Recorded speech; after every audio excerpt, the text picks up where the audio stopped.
This is far and away the longest single campaign of the entire war. You know, I always loved naval history, and if you're studying it in the Pacific, you know, you have one campaign after another. But in the Atlantic, it just went from September until the very end in 1945. There's a lot of different pieces to this story. I'm going to really try to give everybody some due recognition. The other comment is it was 27 months before the United States got directly involved. So in that time period, England and Canada were really carrying the brunt of this campaign.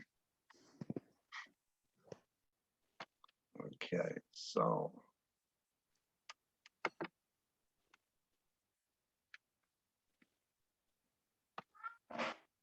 Just 1 second here.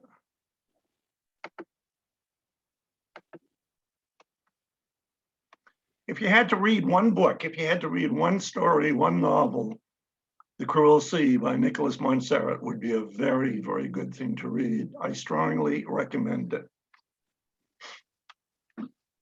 A German U-boat, the German submarine arm of the Kriegsmarine. There were many paintings which either glorified or really made this branch of the Navy look to be very, very worthy of Teutonic values.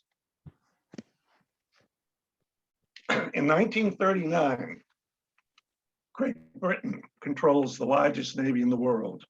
She also has the largest shipping capacity. She has over 3,000 ships. An island nation, her survival is dependent upon her ability to import goods and services. And the British have always said, the sea is our protecting element. And as long as Britannia rules the waves, nothing can hurt us. Well, that is going to be tested severely on September the 3rd, 1939, less than 12 hours after England declares war on Germany. The British liner Athenia is carrying 1,400 passengers, among them about 500 Jewish refugees, 300 Americans. They're headed for Canada, and she is torpedoed. Lost in the sinking were 98 passengers, 85 of them women and children. This attack on an unarmed vessel was a clear violation of the London Naval Treaty of 1930, to which England, Germany, and the United States adhered to. It said, may not sink or render incapable of navigation a merchant vessel without first having placed passengers, crew, and the ship's papers in a place of safety. The uproar in England and America really upset Hitler. He did not want to do anything to alienate America or to increase America's sympathies with England. He had issued specific orders not to touch American ships or vessels bound for America. On the other hand, the captain of the submarine, the U-30, a 26-year-old Fritz Julius Lemp, while he was publicly chastised, he would receive a medal and a promotion. Before 1939, imports to England, food and raw material, 60 million tons. By December of 1940, this had fallen to 45 million tons. By December of 41, it fell to 30.5 million tons. Before 1939, meat and sugar imports, 22 million tons. A year later, this is down to 12 million tons. Rationing is in full effect. His Majesty's government urges all to avoid waste and plant vegetables in dig for victory gardens. England's cut off from essential materials. The ships are not getting through. The main cause is due to the Kriegsmarine, the German Navy. Now, the German Navy, the German Surface Navy had some ships which were significant matches for some of the larger ships in the Royal Navy. But fleet for fleet, the German surface navy had nowhere near the horsepower that the Royal Navy did. And Hitler's theory was, rather than try to go one-on-one against the Royal Navy, it would make sense to do what you can to cut off supplies to England, to isolate her, and to ultimately prevent her from being used as a springboard for an invasion of Europe. The job of isolating England is given to this man, Karl Dönitz. He's commander of all U-boat activities. 47 years old, an experienced submariner, captured during World War I by the British. He inspires loyalty, he's an able commander, and he's dedicated to making submarines the pivotal branch of the Kriegsmarine. He comes up with a system of coordinated attacks with central command ashore. All of the communication, all of the orders are done by radio based ashore. Dönitz is going to come up with a system. He's going to call it a pack. He's going to call it the Rudel Ektik, which is the wolf pack. He's going to use multiple U-boats. They're going to attack as a wolf pack. They're going to coordinate their attack on the surface, and they're going to overcome the convoy defenses with sheer numbers and their speed. And his philosophy is very, very simple. Tonnage war. He says, sink as many ships as possible. The theory is, we can sink them faster than you can build them. Here's Hitler. Hitler was supportive, but he always gave the Kriegsmarine a back seat compared to the Luftwaffe or the Wehrmacht. Here he is saluting some submarines and maneuvers. There are two types of submarines, two basic types. Type 7, it's designed mostly for use in the North Sea. It's not a long-range boat. It can carry 14 torpedoes, which can be launched from 4 tubes forward and 1 tube aft. It was first reached the fleet in 1936. The last Type 7 was built in 1943. Very maneuverable, could crash dive in 30 seconds. A typical patrol, food and fresh water for 6 weeks, 112 tons of fuel oil, and 220 rounds of ammunition for the deck gun. Speed of the torpedoes. If there's one thing the Germans really had, a very, very highly perfected weapon, it was the torpedo. Unlike American torpedoes for the first couple of years of the war, we had dismal results. The speed, German torpedo could go 3 miles in less than 2 minutes. The other type was the Type 9. That was developed in 1938. It was 30 feet longer. It displaced 1,016 tons. Surface speed in good weather, 17 knots. Submerged, she could go between 7 and 8 knots, but they were not sustained speeds. They'd be short bursts. Normal submerged speed, 3 to 4 knots.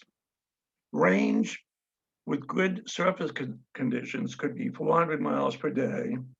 The crew size for both the 7s and the Type 9s ranged between 46 and 50 men. Both these types were relatively new at the beginning of the war. When the war broke out, Germany had 57 submarines. England and France had a combined total of 141. Of the 57 submarines, basically only 1/3 would be available for combat duty. Another third being either en route or returning, and another third, the last third being subs that were being refitted or repaired.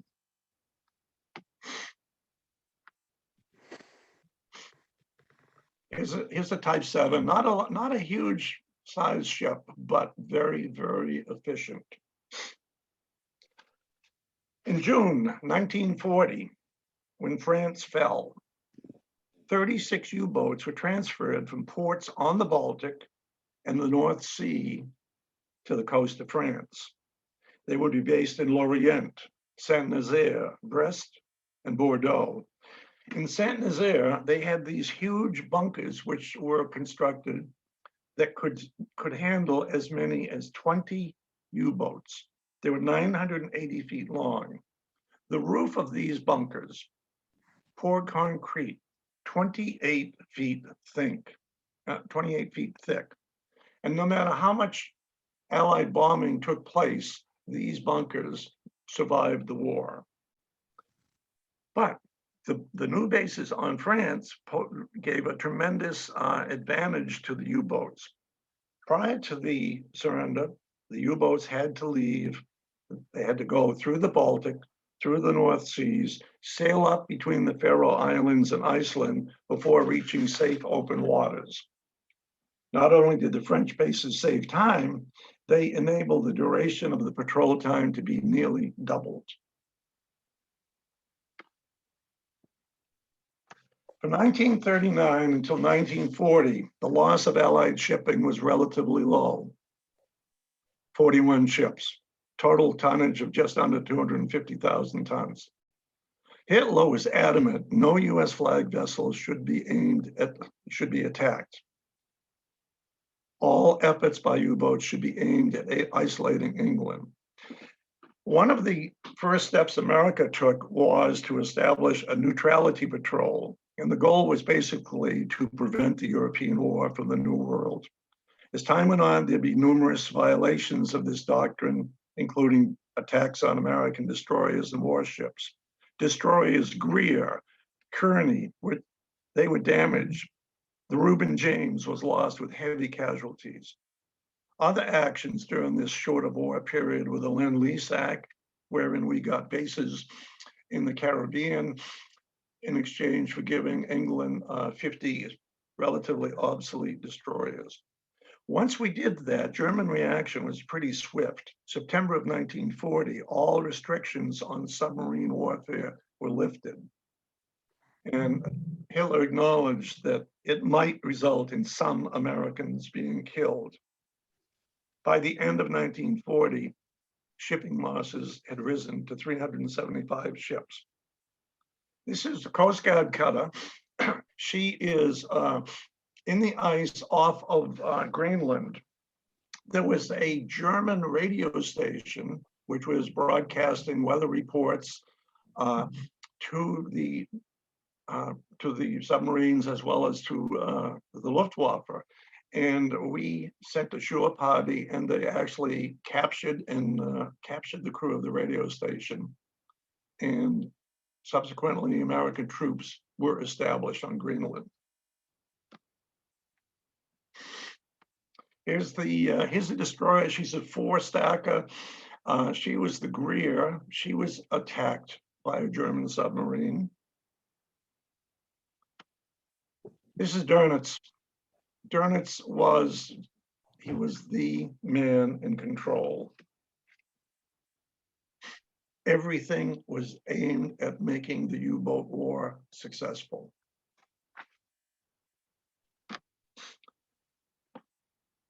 This is an escort vessel. It's a Flower-class corvette. They rolled like a top. They were extremely cramped. They had limited cruising range, but they were basically all that was available, or the lion's share of escort vessels to escort convoys across the Atlantic to Canada, to America, and then back to England. The Flower class, all of them were named after flowers. HMS Azalea, HMS Pansy, HMS Petunia. In spite of the names, these ships were I think these ships were really the heroines of the war. Here's a picture of the Reuben James, American, destroyed, sunk by a German U-boat, 85 casualties. Incidentally, in Dedham, the VFW post is the USS Reuben James. This is the crest for the Royal Canadian Navy. And it just The Royal Canadian Navy was so stalwart, and they were just constantly at sea and doing everything they could to participate in this campaign. They started the war with only 13 ships, and they ended up the war with 390 ships. And in 1943, 44, and 45, on any given day, there were at least 125 ships of the Royal Canadian Navy on duty. Here's a Canadian vessel. They didn't have real large vessels. They had corvettes, they had destroyer escorts, and they had some larger scale sloops. But for the most part, small vessels, the bulk of whom were definitely earmarked for convoy duty. Picture of a U-boat taken from another U-boat, rough seas. You can see the men on top of the conning tower. They were very, they were just everywhere. This is a liner. It's the city of Benares. In June 1940, a program was developed which would allow English children from London or Liverpool or other heavily bombed cities to have these children sent to either Canada or America to prevent their loss during the Blitz. The plan originally was going to allow for 20,000 children. There were more than 2.5.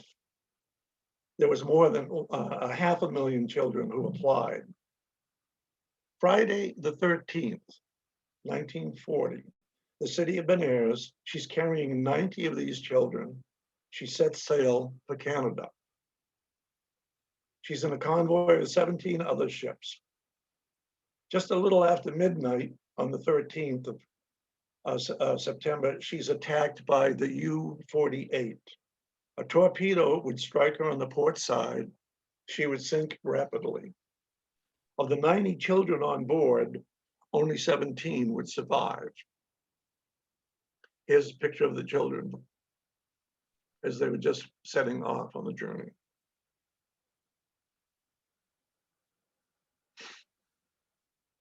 This is the SS Aguila. On August 13th, 1941, she is sailing for Gibraltar. Among her passengers are 21 Royal Navy Wrens. These were women. They're trained to handle communication systems, clerical duties, decoding, and other jobs formerly held by males. Since women are not allowed on board Royal Navy ships, they had to take a commercial liner. Being a Wren gave many a young woman a sense of freedom to travel, to be away from social restrictions. It gave them a sense of excitement, liberation, and an opportunity to serve in the war effort. On the night of August 18th, in the lounge, all 21 of these Wrens, they're in their Gibraltar white uniform, smiling faces, and singing the hit tune of the day, "The World is Waiting for the Sunrise." Later that night, about 3 a.m., the U-201 fires 2 torpedoes. The Aguila would sink in 90 seconds. Among those lost were all of the 21 Wrens. Here's a picture of some of them. I mean, they were just thrilled to be able to serve the country.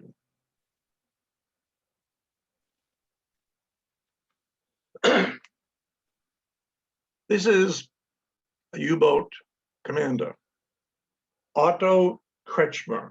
He had a bunch of nicknames: Wise Otto, Silent Otto, the Wolf of the Atlantic. He's the top ace of all the German U-boat commanders, credited with sinking 44 ships, 7 ships in one night. He has an obsession with naval tactics above all other interests. He has an intolerance for weakness and a very taciturn nature. Drives his men relentlessly, but they're totally dedicated to him. In November 1940, he's awarded the Oak Leaf to Knight's Cross by Hitler. He's an instant celebrity among the German propaganda machine. His tactics revolutionized the manner in which U-boats would attack a convoy. His approach: enter the convoy within the convoy lanes at a close range, fire torpedoes rapidly, and quickly move on to other targets. His theory: one torpedo per ship, no more.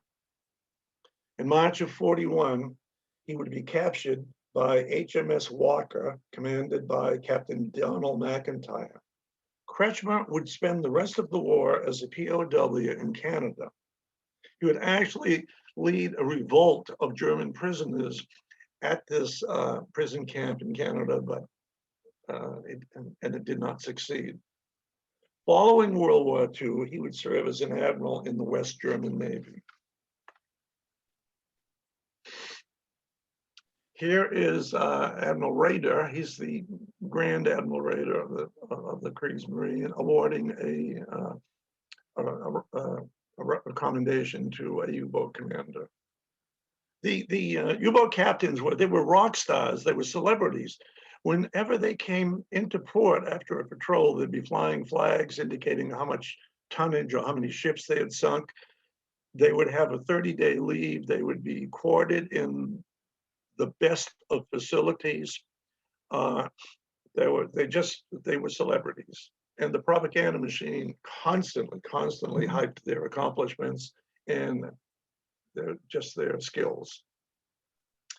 This is another U-boat commander, very flashing, very popular, very amenable to having their picture taken. This is Eric Topp. He sank 34 ships. He was ruthless.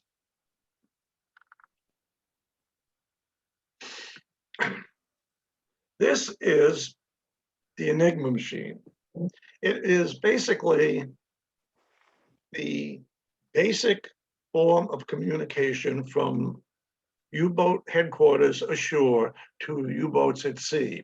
And while it might look like a typewriter, it has a tremendously sophisticated network of rotors and everything. It could transfer the message into codes, and you could not crack the code unless you had the code books. Highly complicated. It was the basic form of a communication to all U-boats. In May 1941, the war's been going on now 2 years. 1941 May, the U-110 is attacked. She's forced to surface. A British boarding crew boards her, and they were able to stop the crew from scuttling the U-boat, and they retrieve the Enigma machine and the code books. And the discovery of this material provides British code breakers how to read the German signals to U-boats at sea. Allied convoys can now be rerouted from known locations of U-boats. Unfortunately, the Germans realized Enigma had been compromised, and they changed it in February of 1942. From February of 42, the British were blind until March of 1943, and they cracked the code again.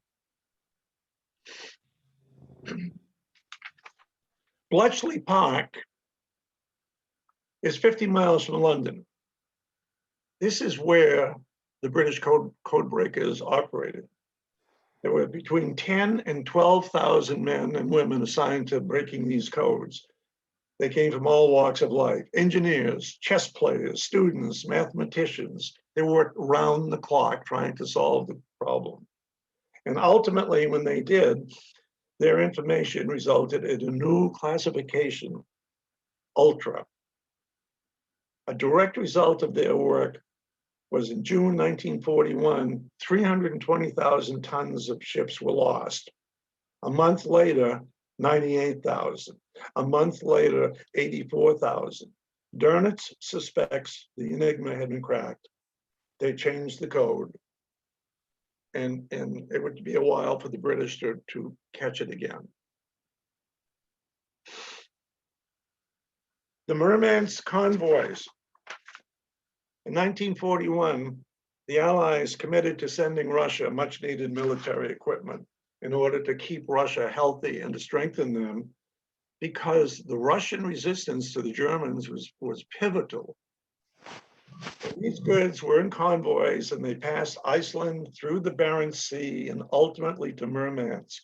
The problem was the route was full of threats, not only U-boats, but German surface ships, Luftwaffe aircraft, bombers, and beside that, the weather was constantly terrible. Constant storms, frigid conditions, mountainous seas, all of which make survival for a shipwrecked mariner highly unlikely. And then to make matters worse, the long Arctic winter with its 24 hours of daylight added yet another challenge. See, the area off the coast of Norway was there were German Luftwaffe bases there. So you had a mixed bunch of threats. But the convoys had to get through to keep the Russian war effort going. Well, in June 1942, convoy PQ-17, this is a major convoy, and it's pretty well known because of the disaster that ensued. She leaves Iceland. She has 38 ships. Now, at the beginning of this, PQ-17 had adequate escort production, 21 escort vessels, and she even had a cruiser force of 7 cruisers and even a battleship. The first attack took place July 2nd, minimal damage. July 4th, airplanes sink 1 ship and they damaged 4 more ships. But then things changed drastically. The Admiralty, hearing that the German surface force had put to sea and realizing that they didn't have adequate protection, issued orders to scatter the cruiser force because they felt the German surface fleet would be there. During the exit of the cruiser force, during this confusion, somehow all of the escort vessels left. There was a breakdown in communication. Nobody knows for sure. But what happened was that they left this convoy totally unprotected. July 5th to July 10th, air attacks, sea attacks, constantly. When they finally reached Murmansk, only 14 ships were able to reach Murmansk. Many of those were severely damaged. 24 ships were lost. The Admiralty said these are unacceptable losses. They would cease the convoys until they could get more reinforcements. This map shows the sinkings of ships in the Atlantic up until December 1941.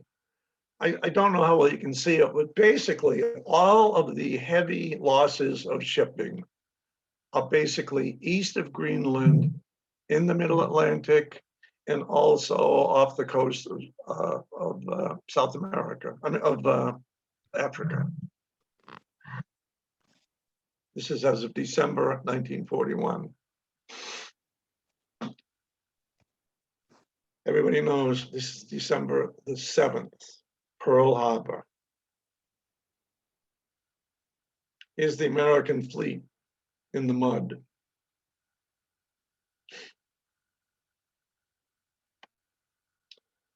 Hitler now gives Dönitz free rein to attack American vessels off the East Coast.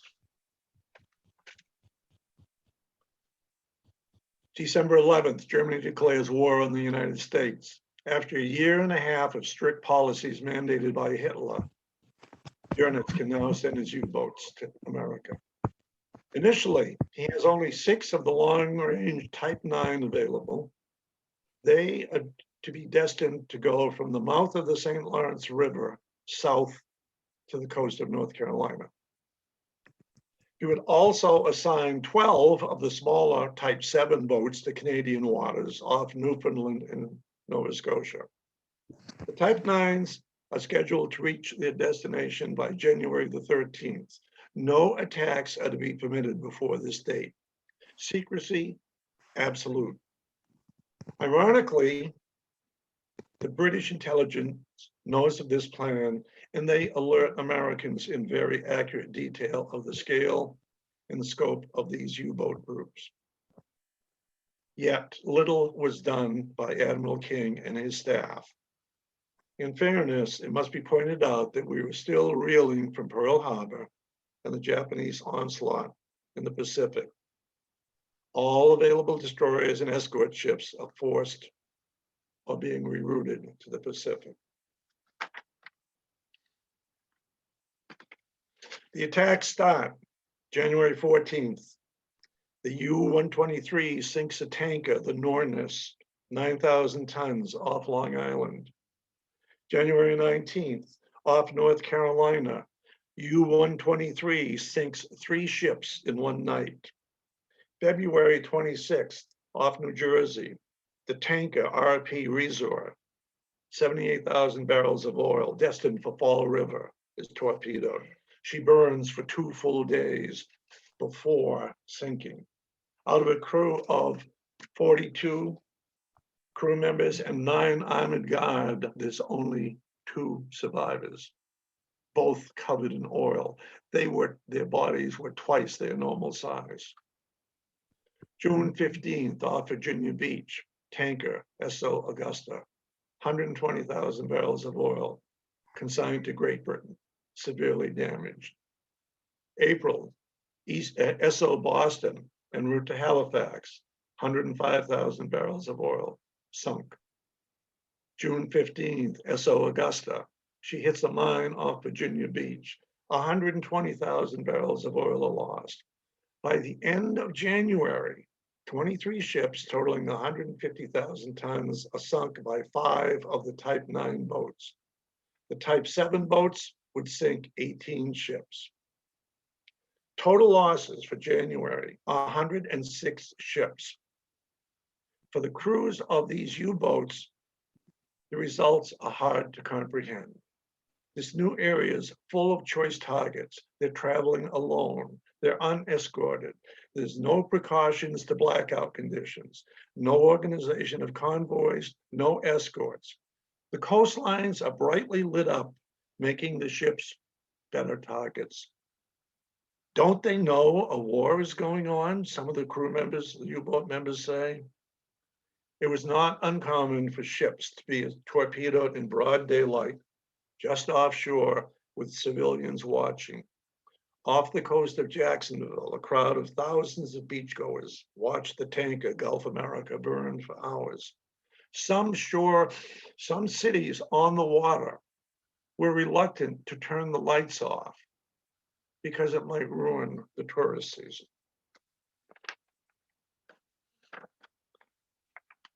Of the total sunk, 1/3 were tankers. They were a high priority target.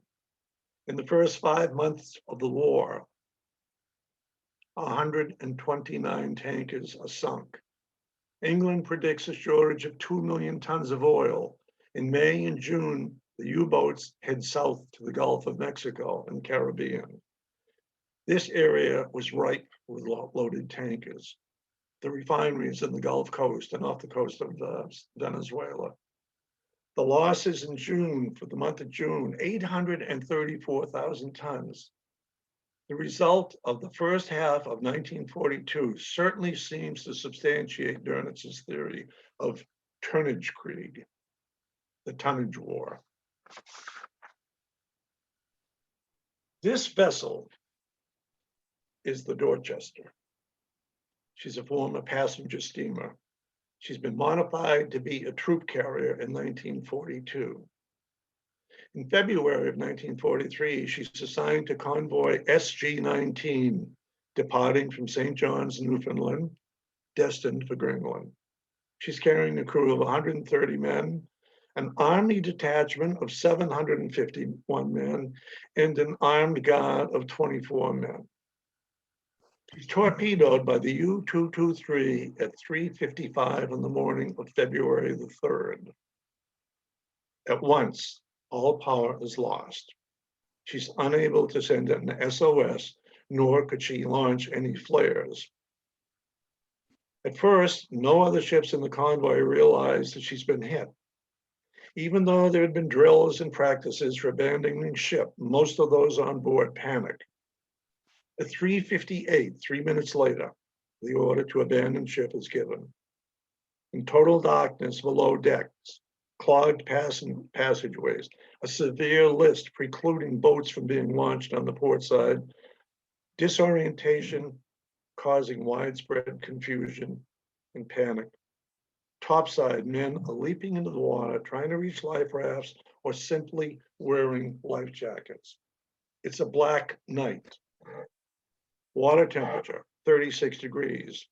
Air temperature, 34 degrees.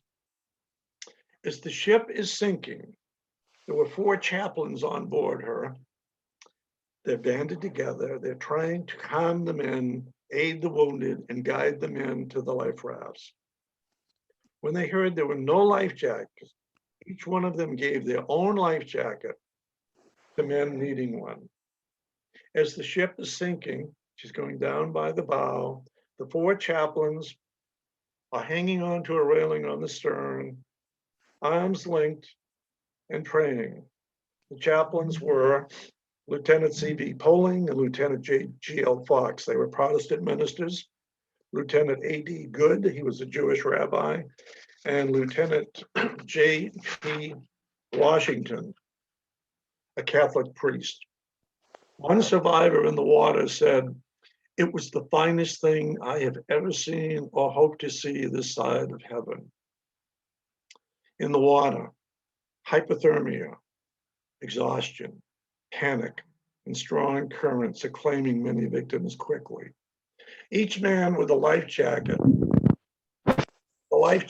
Each life jacket had a small red light that would be activated either manually or when you hit the water. And envision, you have this pitch black night and you have all these red dots in the water, many of which are not moving at all. This is a Coast Guard cutter. It's the Comanche. And this was one of the vessels in the convoy. Now, the protocol was, if you're in a convoy and if a ship is torpedoed, you couldn't necessarily stop and try to rescue people. That would be left up to the rescue ships, because the fear was if you stop, you'd only invite more disaster, more danger. The Comanche turned around, and when they ultimately realized that the Dorchester was gone, they headed back to the scene of the sinking. This is a man who was rescued, covered with oil. He's on a Coast Guard ship, and they're trying to clean him up. It was just absolutely horrific. These are the 4 chaplains, and they were just remembered with great fondness. The press and the media just spun this story, deservedly so. Ultimately, National Chaplains Day was designated a holiday, February the 3rd. On the Coast Guard cutter was this man. He is a petty officer. He's an African American. His name is Charles David Jr. He was excellent. He was a strong swimmer, excellent physical shape. He was very, very pivotal in helping rescue men in the water. And what he would do is he and several others had rubber suits. They would go in the water. They would swim up to men. The men in the water had either no strength at all or just minimal strength. He would swim up to them, loop a rope around them, tow them to the side of the Comanche, cargo nets were hanging on the side, and he was very, very instrumental, along with other men, in helping rescue some men. Hypothermia, exhaustion, panic, all took its toll. 190 men were rescued. A total of 677 were lost. 404 were Army personnel. These Army personnel, one of the things that strikes me when you do history about this in World War II is how many of the men involved and casualties were young, 18, 19, 20 years old. You're stuck on a ship below decks. All of a sudden, there's a crash, there's an explosion, you lose power, everybody's trying to get out. Once you get out, if you're lucky, you can abandon ship. But if you're in the water at that temperature, your chances of survival are minimal. After the war, his wife and his son were awarded a medal recognition of the husband's deeds. This officer standing to the left was one of the officers on board the Comanche, and Charles David actually helped bring him back to the ship. Now, with the losses of men in troopship convoys, it seemed high at the beginning of the war, but by the end of the war, a total of 4,453,000 troops had been shipped overseas to Europe and North Africa. Losses were less than 1/10 of 1%. One big factor was the ocean liners, the Queens, Queen Elizabeth, Queen Mary. Each one of these vessels could carry a full division, 15,000 men. They had a cruising speed of 28.5 knots. No U-boat could ever catch them.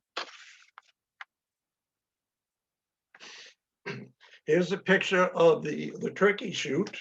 This is 1942 off the coast of America. And it's just, there are tons of pictures of ships on fire, ships being torpedoed, and ships sunk. I couldn't, there's so many, you couldn't do justice to all of them. So now the U-boats have to go from the coast of France all the way to the East Coast, and maybe even all the way down to the Gulf Coast. And this put a real strain on logistics. The answer is a milk cow, which is basically a German U-boat, which was used to replenish vessels.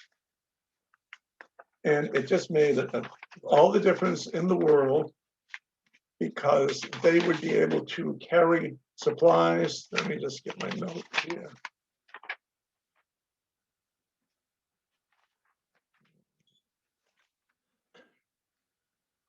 In May of 42, in January of 42, when Dönitz unleashes his boats, the supply problem would be addressed by the milk cow. It's a special submarine tanker. It's classified as a Type 14. It's almost 1,700 tons, twice the size of a Type 7 boat. It could carry a cargo of 400 tons of oil, 50 tons of provisions, food, torpedoes, a doctor, a workshop, and replacement crew members. Before the arrival of the milk cow, a Type 7 averaged 41 days at sea. With one refueling, patrol length went to 62 days. With two refuelings, patrol length went to 81 days. March 42 to June of 42, 10 milk cows completed 390 successful refuelings. One, the U-460, serviced 86 boats over 6 patrols. The average number of patrols per milk cow was only 3.5. By June of 44, all 10 were lost. So, they worked tremendously well, but things changed in terms of the anti-submarine war, and they were all gone by 1942, by 1944.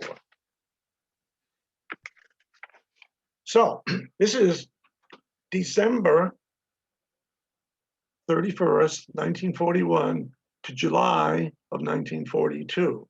And you can see all of the sinkings, all of the losses are now off the East Coast. There's still some off the coast of South Africa and the Mid-Atlantic, but far and away things, it shows the shifting. And as the again in the middle of 1942, the U-boats headed south to be closer to the refineries.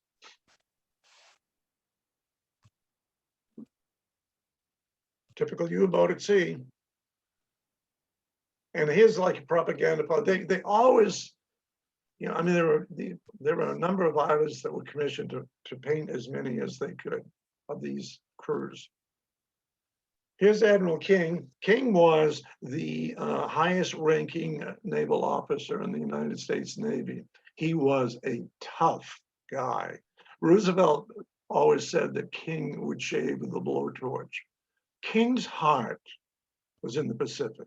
King, his entire focus, certainly in 1942, his entire focus was on the Pacific and getting resources and reinforcements in terms of vessels and to the Pacific. He would admit that basically we did not have adequate coverage to escort convoys until late of 1943. This is the Merchant Marine. These are the guys that manned the tankers and the ammunition ships and the cargo ships.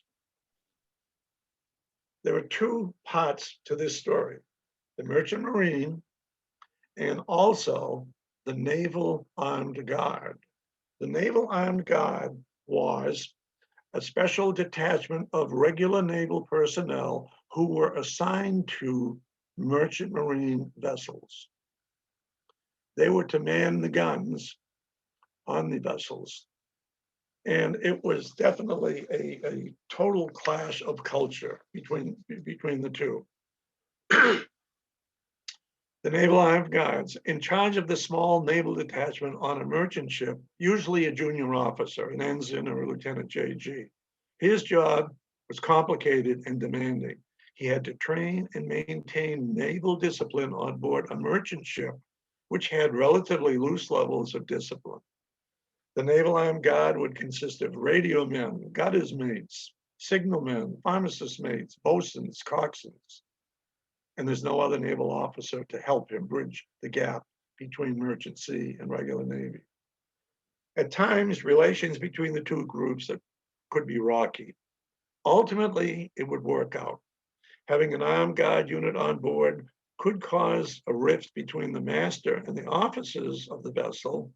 Having military men on board who are not under union control, not interested in bonuses, overtime, or work roles was irritating.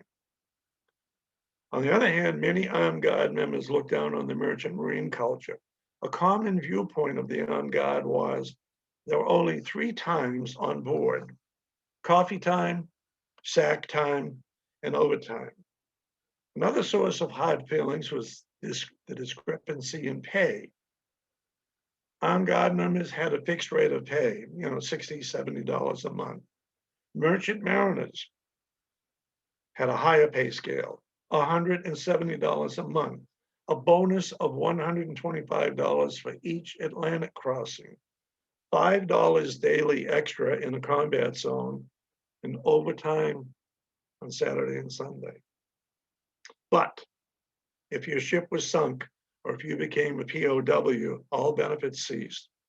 Mariners were paid at the end of the voyage, and they were on their own until they signed up for a new voyage. The Armed Guard members, they had feelings. They felt like they were the stepchildren of the real Navy. They were isolated from Navy men, separated from the benefits of the regular Navy, such as a doctor, a mail clerk, ship's store, movies, and the fixed routine on Navy ships. A common feeling was out of sight, out of mind. Promotions were slow. There was no glory being assigned. There was no glory that came from being assigned to fast cruisers or fast, sleek destroyers. No movies or newsreels depicting their assignments. But as the war went on, more and more men were assigned to merchant ships. Ultimately, the two groups would respect and work with each other. And there were cases where the merchant marines would help man the guns along with the naval detachment. The the mariners would demonstrate their commitment to getting the job done. They were there to deliver the weapons, food, supplies, and men to keep England alive and ultimately allow the Allies to invade Europe. One reason it took so long to invade in 1944 was it took so long to get all the men and the material and the supplies there. The armed guards served proudly. They played a pivotal role on the road to victory. 2,000 men were killed, approximately 1,100 were wounded. In 1945, there were 144,000 armed guard men on duty aboard some 6,300 ships. And also, recognition to the job done by the merchant marine is in order. They felt their sacrifices were not appreciated by the public. During the war, the loss of ships and the damage to those surviving was catastrophic. 1942 alone, over 1,000 merchant ships were sunk. Total mariners lost at sea, 36,000, of whom 6,000 were American and 30,000 were British. And recognition of their service by a grateful nation finally resulted in their receipt of VA medical benefits and access to veterans hospitals and veterans burials. 1 out of 26 mariners died. There were 31 ships lost without a single trace.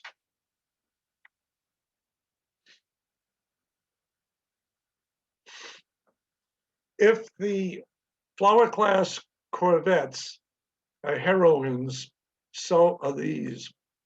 These are the Liberty boats, and these were pivotal to the success of the Allies. February 1942, Roosevelt announced his plans for what would become the greatest shipbuilding program in the history of the world. It's going to offset the losses in the Atlantic. It calls for a massive shipbuilding program, which only the arsenal of democracy can undertake.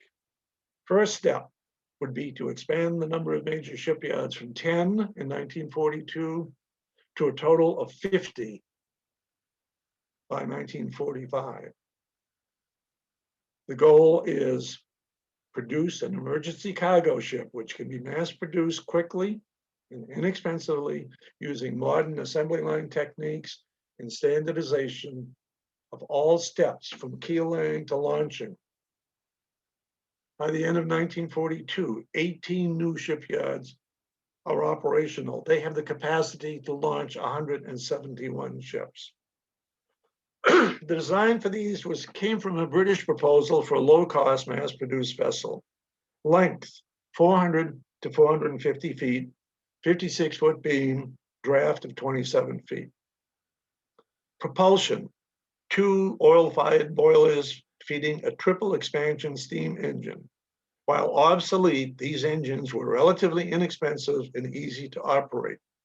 They have 1 screw, top speed, 11.5 knots. Remember the surface, top speed surface on a U-boat, 17 knots. 5 cargo holds, 3 forward and 2 aft. The freight capacity of a Liberty boat, 7,800 tons, or the equivalency of a train of boxcars 1.5 miles long. Each ship could carry 440 tanks, 2,500 jeeps, or a myriad of much needed supplies. Cruising range, 20,000 miles. Crew size, between 38 and 62 men, and an armed guard ranging from 21 to 40 men. The armament consisted of one 5-inch gun mounted on the stern and one 3-inch mounted on the bow, and there would be anti-aircraft guns along the superstructure. In today's money, $36 million per ship.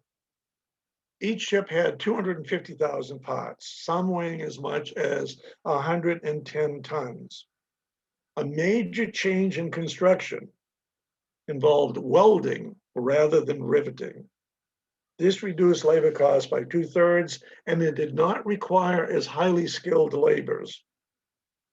Another significant benefit was that it was much lighter work, and it enabled women to do this task. Hence, women in the shipyards. By the end of the war, women would make up 10% of the labor force in shipyards.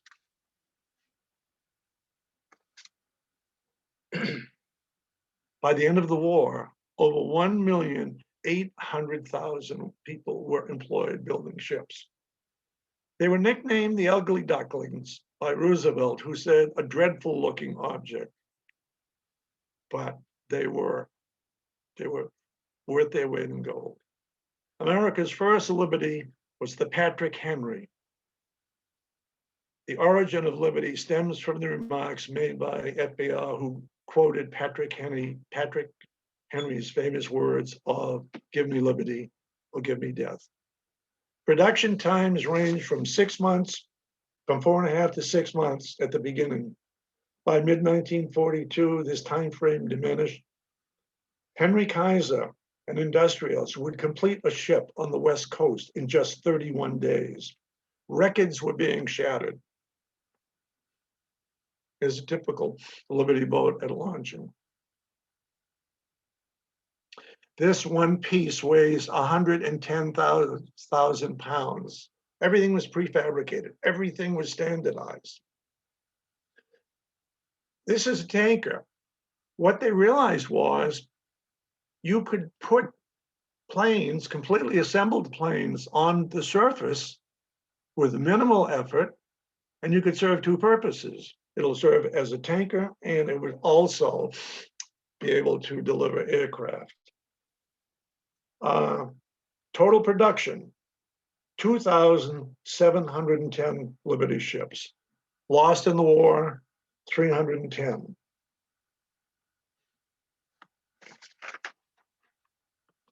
So what happens is the war, things changed dramatically.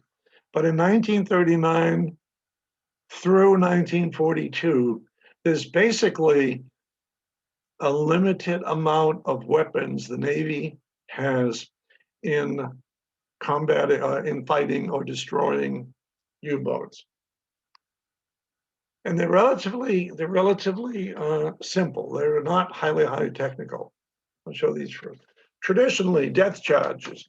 Depth charges were either 25 or 55-gallon drums full of like high explosives, and they would simply be rolled off the stern of a ship, which would be chasing, hold on one second here. The ship on the surface would be chasing the path of a submarine trying to escape. Now, a traditional depth charge, a barrel, when it would be dropped, what the Navy realized was it would not sink directly. It would go end over end over end over end. And in the process of doing that, it would take longer to reach the designated target depth, and it would be further and further behind from the submarine.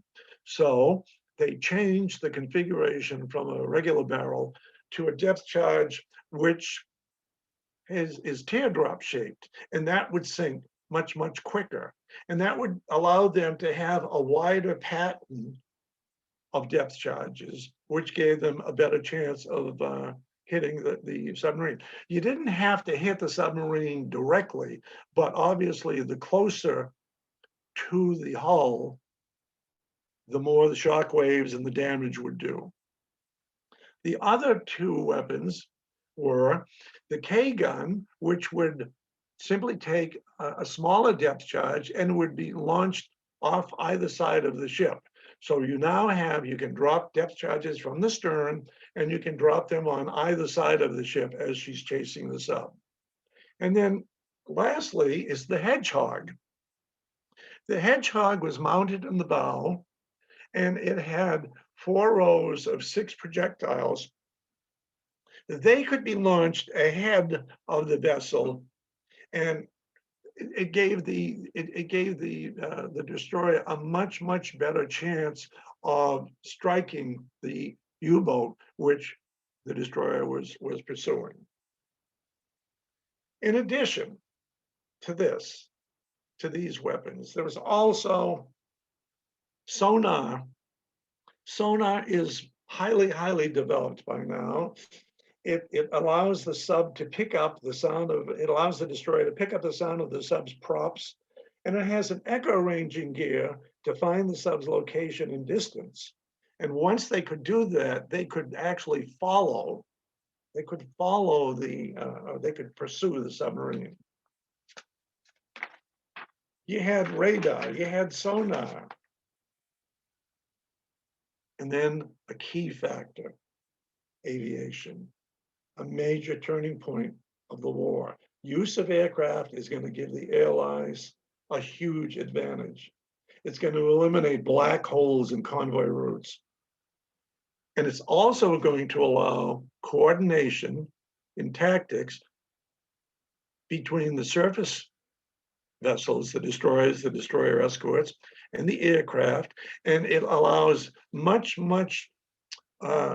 quicker access to submarines sighted on the surface who are either refueling or recharging their batteries. I mean, the key weakness of the submarine is they ultimately need to recharge their batteries, and they have to do this on the surface. This is a Coast Guard cutter, not large ships.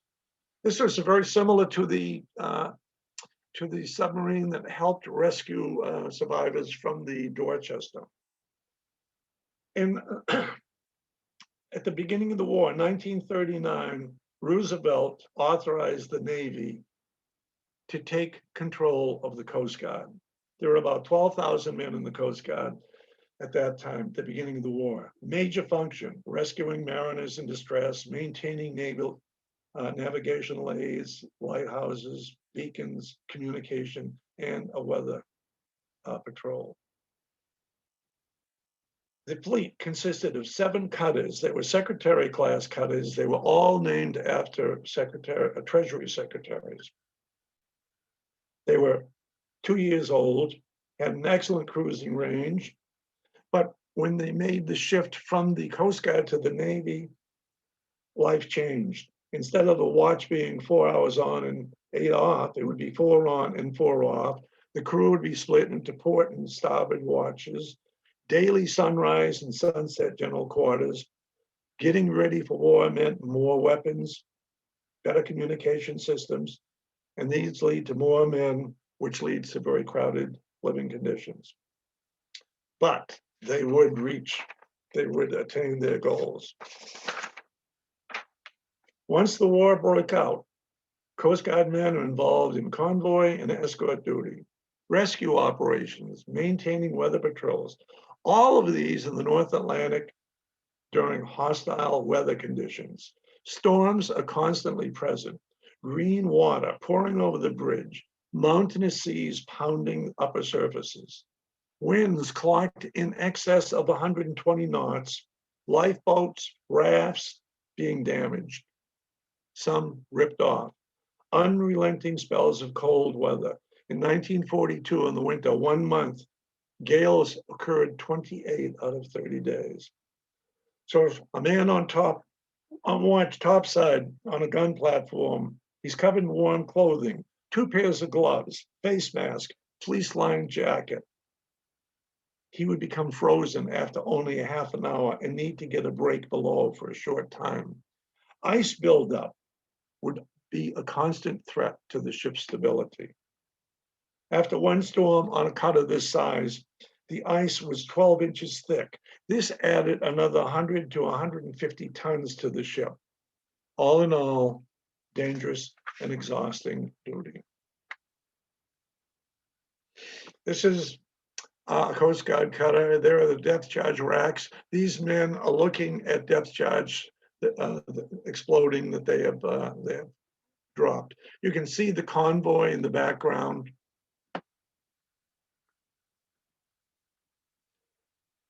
This is the aircraft. This is a B-24.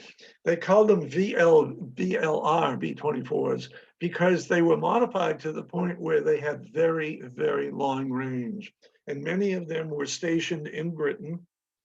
And they were very, very useful in convoy protection and detection of surface U-boats. Churchill did not want to relinquish them for use in the Atlantic. He wanted to use every single one of them for bombing German cities. This is a very, very famous Royal Navy individual. He is Captain F.J. Johnny Walker. Under his command, the second support group, he destroyed at least 20 U-boats. As a young man, he was a middleweight boxer. As a captain, he's a crusty, outspoken maverick who trains his men relentlessly. He spends countless hours on the open bridge bellowing orders through a bullhorn to his men. Crew was completely loyal to him in his demands for excellence. His ship was so efficient, it could launch depth charges within 30 seconds of the order. He would develop a strategy focusing on bringing as many escorts and firepower at night to engage the U-boats on the surface, forcing them to dive while being observed by escorts. And then extensive depth charge followed with a high degree of success. Ultimately, the strain of the war took its toll on Walker. He died of a stroke in 1944. His body lay in state with a lone Union Jack over his coffin. Over 1,000 attended his service. He was eulogized by Admiral Sir Max Horton. His body was placed aboard HMS Hesperus for burial at sea. This is one of the ships in his command. His crew, again, they're young guys. This is the stern of his ship. Again, they've just released depth charges. You can see they're setting off. This is Commander Donald McIntyre, Royal Navy, DSO, DSC. He's born in India. He's a spit and polish officer, stern disciplinarian, but he is capable of a little bit of warmth and humor. He does not suffer fools lightly. He would conquer two of the most successful U-boat commanders, Otto Kretschmer and Johann Schepke. By the end of the war, he would have destroyed 7 U-boats. Once he retired, he becomes a naval historian. He's published more than 15 books of the war on the sea. Here's his ship, HMS Hesperus. These ships were just constantly at sea. Modified British B-24. This is a plane on a Jeep carrier, a small American carrier.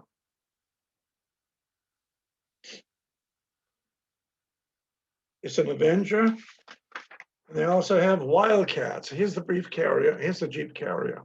These carriers were portable airfields. They really changed the ball game. Here's another picture of one close up. 492-foot long flight deck. I mean, they were just wildly successful. And these planes could either attack the surface submarine or drop bombs on it. Another picture of one astern. Here's a picture of a U-boat caught on the surface. You can see the ricochet marks in the water.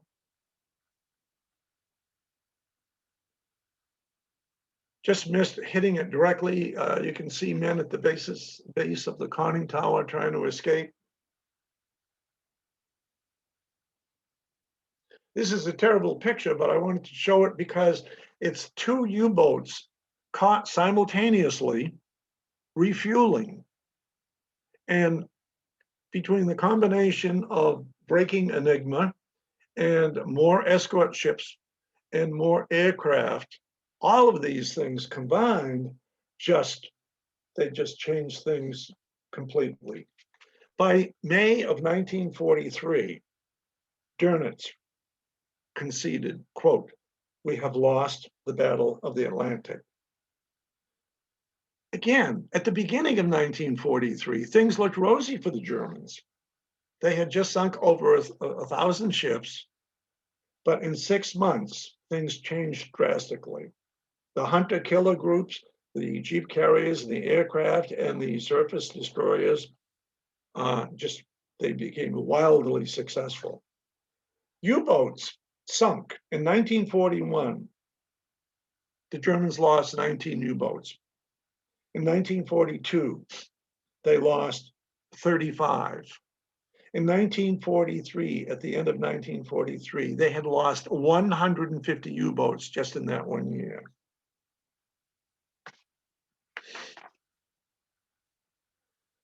This is the U-505. It was a German U-boat that a boarding party from an aircraft, a jeep carrier, the Guadalcanal, a boarding party of Americans got on board and they managed to prevent it from sinking. And right here, you see they have established a tow line and they are actually going to tow this submarine back to a naval base. She would ultimately end up in the Museum of Science and Industry in Chicago. Here's her commanding officer. There's a destroyer escort in the background. You can see the flag flying on the U-505. He's standing on the deck of his carrier. And here's the U-505 today. So, this campaign is full of statistics. And in retrospect, maybe I should try to get some graphs, but the trends are irreversible and they just speak volumes. In 1944, the Germans sank 31 merchant vessels and they lost 111 U-boats. In 1945, the last year, just from January to May, they sank 19 U-boats, they sank 19 merchant ships, and they lost 71 U-boats. At the end of the war, U-boat losses were 753 out of 860. Total 87% U-boat losses. Personnel losses, 69% fatalities, 28,500 out of 41,000. And that concludes my talk. Oh, this is the last map. You can see this is 2 years worth of sinkings. I mean, it's just a few scattered vessels here and there. So that is finished. That's my talk, and I'll be glad to field any questions, Dana. So Bob, certainly a great talk, lots of super pictures and commentary. Honestly, I think you've done a great job capturing that aspect of the war. We've got a couple of questions here. Sure. James asks, how effective do you feel the coordination between the German Air Force and the Navy subs was, specifically flights by the FW-200 Condors? I've heard conflicting opinions in the past, and I am curious what you know. I don't have a lot of experience regarding the Luftwaffe, but I would assume that, well, two things. One is there was not a lot of love lost between the Luftwaffe and the Untersee branch. But on the convoys to Murmansk, you know, Norway had German air bases. And consequently, the Condor and some of the German Luftwaffe planes definitely could be more effective in hitting convoys of merchant ships. I don't know an awful. I didn't really come across a lot of like in the North Atlantic, in the Central Atlantic, and off the coast, obviously off the coast of America. There wasn't really any high visibility or presence of Luftwaffe aircraft. So I don't know, as a guess, I would say, I think the Condors would have been much more effective in Norway along the Murmansk route and in areas close to England. But I think the further you went into the Atlantic west, probably they were much, much less instrumental. Ed asks, can you discuss the tensions existing early on the war between the Brits and the Americans and how best to confront the U-boat attacks in the North Atlantic? It's allies. It's always of interest to me is like, America and Great Britain are great, solid allies and everything, but there's always a little bit of a hedge or holding back. For example, the Americans, we really were slow to pick up and acknowledge and incorporate the principles of organizing convoys and escorts. I mean, the British said from day one, we should have more escort ships. We should spend more resources on escorting the convoys. And as an excuse, I think particularly with Admiral King, a lot of the requests and everything were kind of either minimized or not met because the Pacific was looming in the background. I grew up in Maine. I loved naval history, but when I would read naval history as a kid and as years went on, there was so many books written about the campaign in the Pacific. That Pearl Harbor attack really jolted and galvanized us. The convoys were, oh, well, yeah, it's a problem, but we were never impacted as much directly until 1942. And then, we spent the whole year learning the hard way.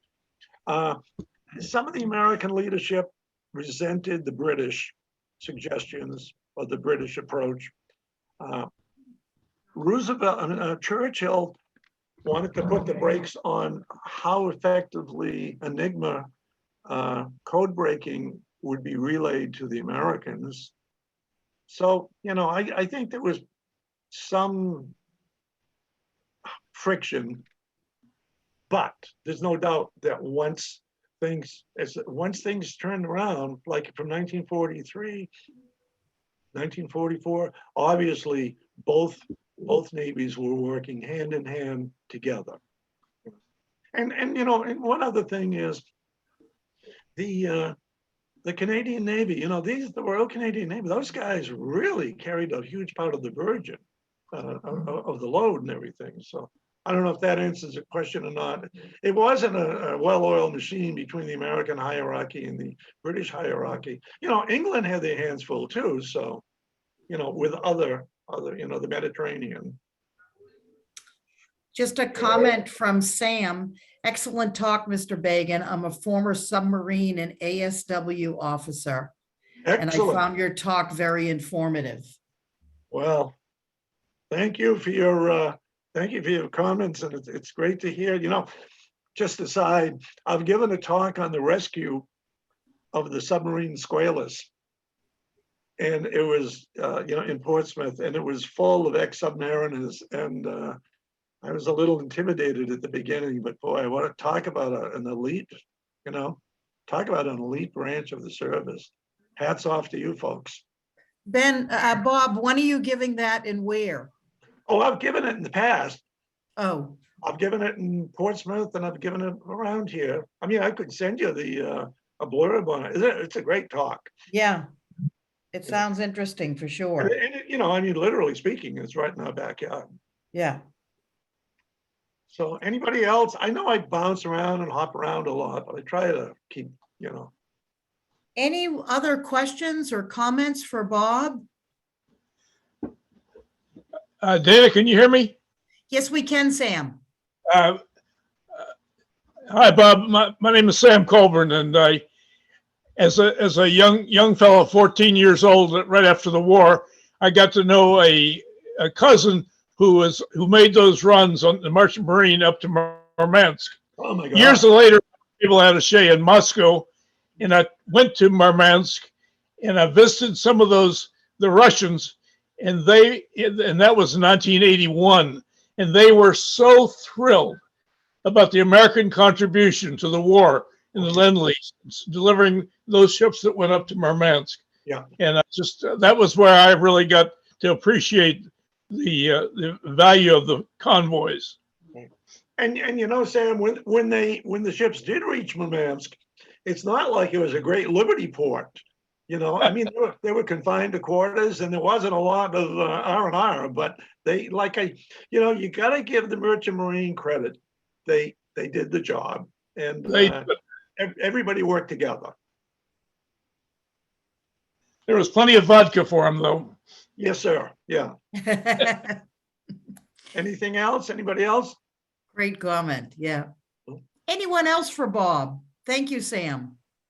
Thank you. All right. I'll say thank you once again to Bob, and many thanks to everybody for joining too. I hope everybody has a nice evening, and we will sign off. Thank you, Dana. Thank you, folks. everyone. Thank you, Bob. It was a Dana. great presentation. Thank you, Thanks, everybody. Bob. Yep. Take care. Yes, sir. All righty.